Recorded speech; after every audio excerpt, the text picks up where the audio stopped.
Hello, hello, hello. How are you? MJ here. Welcome to my YouTube channel.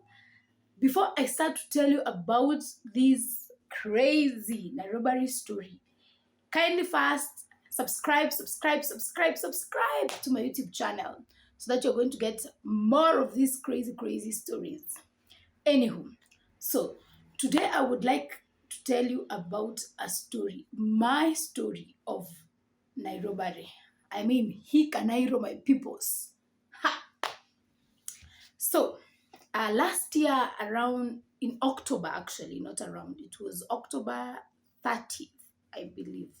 Yes, I'm just trying to remember. Yes, it was October 30th. October 30th, 2020 was a crazy day. Let me tell you why. So, at the night before, that is on 29th, I had been working till late. I was working, I was on the desk. My Bazenga had already gone to bed. So I was working, I finished working at around 2 in the night. Yes. And then I felt, I'm feeling kind of tired. So I'm just going to go and sleep. Normally, before that, I'd been sleeping at around 10 and then I would wake up at say 4. Yeah, those were crazy times. So on that day, I just told myself, well, because I've slept at 2, what's the need of waking up at 4? I'd rather just change that alarm and just have it at 6, because I was like, I can't sleep at 2 and wake up at 4. So of course, I closed my laptop, I left it on the table where I was working on, and I went to bed. And so of course I slept. Guys, I woke up the next day at 6. Like, I remember, okay, the next thing that I remember was nilishtuka, and then I woke up and I looked at the watch and it was, I think, 6:11, and I was shocked. I was like, oh my, I just had the most wonderful night. The kind of sleep where you sleep really well. So I slept so well, and when I woke up, I thought, oh my God, I think it's probably like 10, and I had some things that I needed to get done by that time. So I wake up. Of course, I wake up from my bed, and then I go to open the door. When I open the door, I find that all the doors of my house are opened. So when you walk out of my bedroom door, my bedroom is on one side of the corridor. Then my daughter's bedroom is on the other side of the corridor. Then of course there's a corridor, there is the bathroom, the toilet, and then there is a kitchen at the very end of the corridor. So I just woke up. Oh, and there is a sitting room. Sorry, the sitting room is right next to my bedroom. So I just woke up and I found all the doors were open. No, actually, no, the toilet door was not open. Normally, when I go to bed, I usually just close all the doors. Apart from my daughter's bedroom, I used to leave it with like a small space. Like, I wouldn't close the door completely.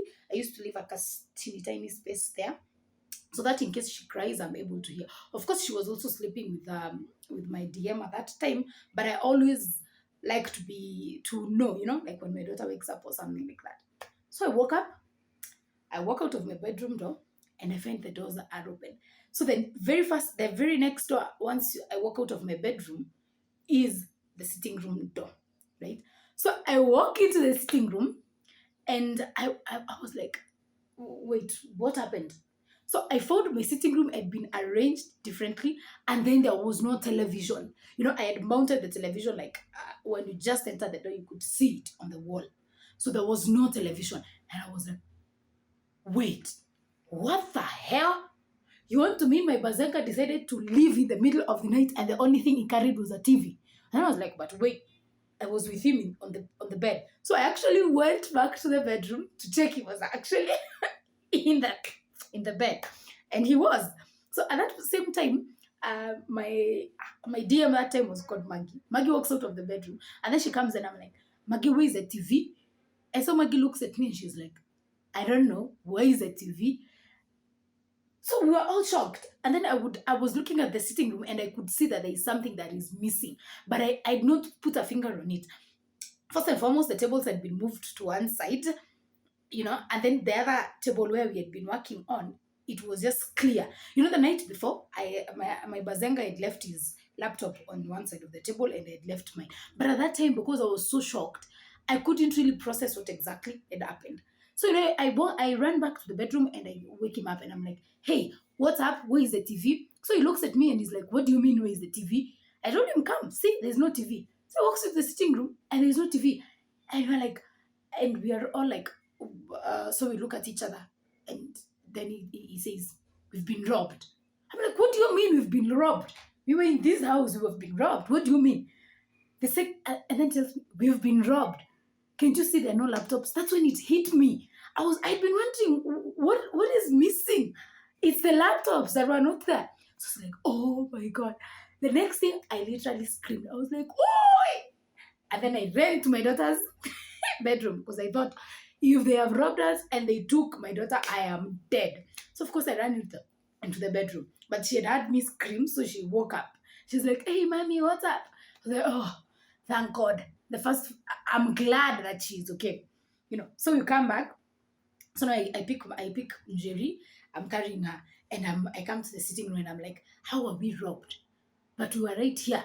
So we look at the sitting room, the one of the doors, and the door is locked. I walk to the balcony. Oh my people, I am telling you. I walk to the balcony. For some reason, it did not hit me to go to the kitchen and look at the balcony. So I go to the kitchen and I open the balcony door and I just open it.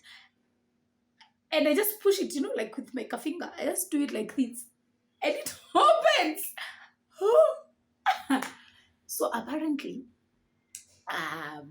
these guys, I think they came and they dragged us or something. But let me tell you how it went first of all after that. So I opened the door. I opened the door and it's open. When we actually walk in, now I find on the table, I had my laptop, my Bazenga's laptop. Yeah, my Bazenga's laptop, his phone, his work phone, and I had a Mulika Muzi that I had also left on the table. So I go to when I'm going to the kitchen, I find that they actually they removed my wallet, picked out the money that was inside, and then left the wallet in the kitchen and all the other things. Then they opened his wallet. Then they opened my bag. My bag had a couple of books, and they left the books there. I bought this very nice backpack, and I believe what they did was they put the two. They put the laptop in my bag. They had also picked my Bazenga's laptop bag, but easy is the normal laptop bag. Anywho, so this is how this story goes. So he calls our neighbor who is downstairs and he says, hey, hello, so we've been robbed. Did you hear anyone at night? So our neighbor wakes up and he's like, what do you mean you've been robbed? Then my Bazenga disconnects the phone. He goes to the WhatsApp, to the Plotty's WhatsApp group, and he texts, we've been robbed. So we live in, it's just crazy. The guy next to where we live wakes up after, for some reason, they'd also woken up. They'd had me scream. So they wake up, he checks his WhatsApp and he sees we've been robbed. So he walks out of his bedroom to go to the sitting room. Basically, he's coming to see what has been robbed from our place. That's the house next to us. When he walks into his sitting room, he finds his sitting room clean.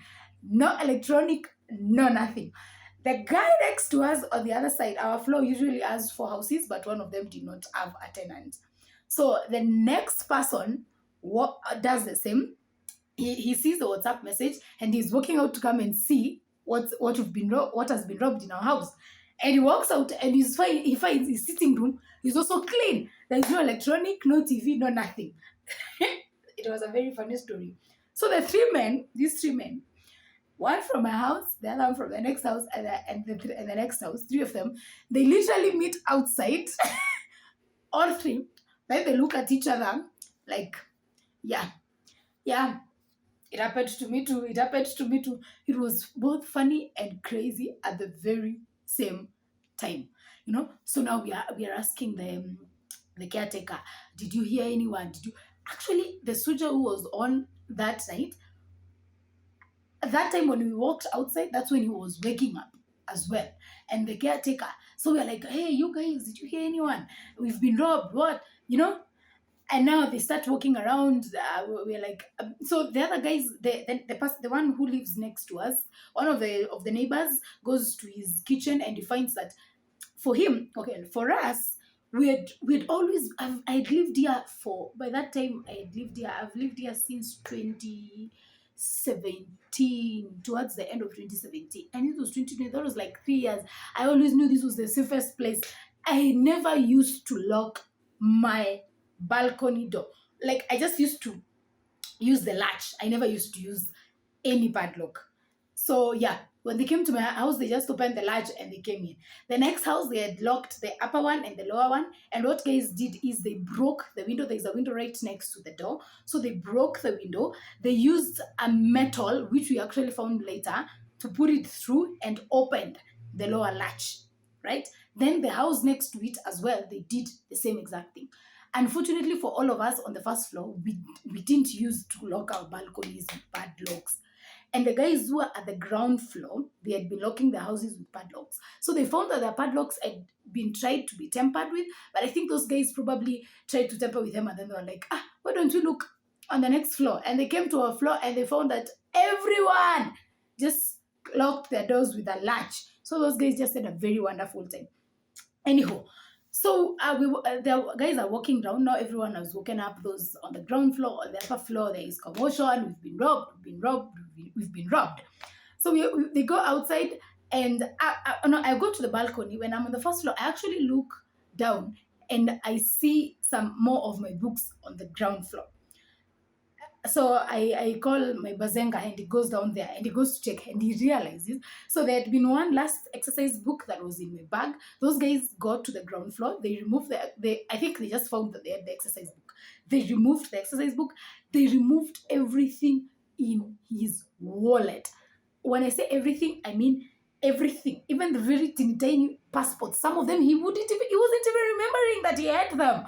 And they removed them and they put them there. Did I tell you that those guys even removed the SIM cards from the phones and left them for us? We usually have these external pit latrine, right? So those guys, they had come through from the wall. They climbed on top of that latrine and then they came down. So when guys were walking around, the caretaker went up there. They were trying to think, where did these guys come through? So they saw where they had actually come in through. And when they got there, they found my Bazenga's laptop bag. So these thieves, at all the time in the world, they picked my laptop bag, they picked his, they got downstairs and they were like, why are we carrying this laptop bag? It's worth nothing. I think this other laptop bag is worth more. Then they removed his laptop from his bag and they put it in my bag. And they left him all his books, the notebooks and the pens and the everything. So it was just a very crazy, insane morning. A very, very insane morning. I couldn't believe it. I had been reading stories of people who were robbed when they were asleep. And I would be like, hawa watu, kwani wanalalanga aje kama mafala? My people. That day it was my turn. I was the fala. I mean, till today I can't even wrap my head around it. Anyway, so of course I called the police. Actually, I called 999. I know for some reason you think that doesn't work, but that number works. Of course, I knew it works from the kind of job that I had been doing then, so I knew. I called the number, I tell them what has happened, and they tell me a policeman is going to call me from this side. A policeman from our area calls me and tells us we go write a statement and all that. So by that time, it's almost 8. It's around 7:30ish. Not 8, yes. Then I remembered, I need to go to work. So I figured, should I just stay in the house or go? I just figured if I'm going to stay in the house that day, I will not be able to function. And since I knew that my Bazenga was not going to go to work, I just said, you know what? I'm just going to shower and go. All when I was in the matatu, as I got to work and everything, I could not wrap my head around it. But you see, much later, I came back that night. I couldn't sleep. I just remember after that incident, I couldn't sleep. I couldn't sleep for quite some days. And for me, the hardest part was the fact that these people stole from us when we were in the same house and we had nothing. I could try to wrap my head around that, and I'd be like, these guys would have done anything, literally anything to us, and we wouldn't have the power to resist or do anything about it. And for me, that was a very, very difficult thing to work around with, and I well, I had uh, um, insane nightmares for quite some time, for about a month or so. And then one day I just woke up and I I had this discussion. Oh, by the way, I should tell you. After that incident, we had thought of moving, but now we live right next to the road, and right now there is a construction going on on our road. Sorry, there's a construction going on. So the main gate, apparently our main gate was like these inches next to the road or something like that. So these Chinese guys had literally passed with the gate, and then now they had put these, our landlord had put these mabatis and stuff. So the gate had not yet been constructed yet, if I may say, not constructed, but whatever, fixed yet. So we're using these teeny tiny gates. So moving would mean we would have to petishia all our things through. When I say tiny gate, I mean the kind of gate where I cannot walk in while standing. It was like a backup gate. It was that small. So the option of moving, I just said, you know what? I don't think you're going to be able to move. But much later, about a month or so, I had a conversation with myself. I'd been having a very, very hard time sleeping and working and everything. But I just had a conversation with myself, and I decided to look at the positives of that situation. So those thieves would have done so many things, but for them, they just came and picked the electronics and other things and they left. And they didn't pick my fridge, neither did they pick my microwave, and they were good enough to actually leave me all my working notebooks and the SIM cards. And I think at the very end of it, I thought about it and I told myself they would have done very many things, but they didn't do. God was on our side, if I may say so. They didn't do anything to me. They didn't do anything to my house help. They didn't do anything to my daughter. Neither did they do anything to my Bazenga. And we're fine. And I just sat down and told myself it's not like they had targeted us as just us, or they had something against us. It was just something that was going on at that time, and they didn't just steal from us, they also stole from our neighbors. So that fear, I had this insane fear, and it's the reason why I couldn't sleep. I was so afraid that they would come back, but I figured it's not like they had really targeted us as Mimi and my family. And so after some time, I had a conversation with myself. I decided to look at the positives of it all, and then I moved on, and I'm still here, and such is life. But I will tell you guys, when you hear of these stories, believe you me, they happen. They made me think that my Bazenga decided to move in the middle of the night. And I know it's crazy, and that sounds so terrible. That when I woke up, the very first thing that I thought was, did this guy just decide to leave in the middle of the night and just carry a TV? Okay, for some reason, men love electronics.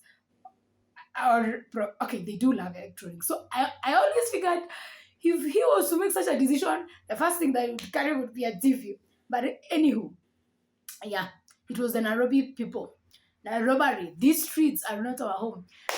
That's all for today.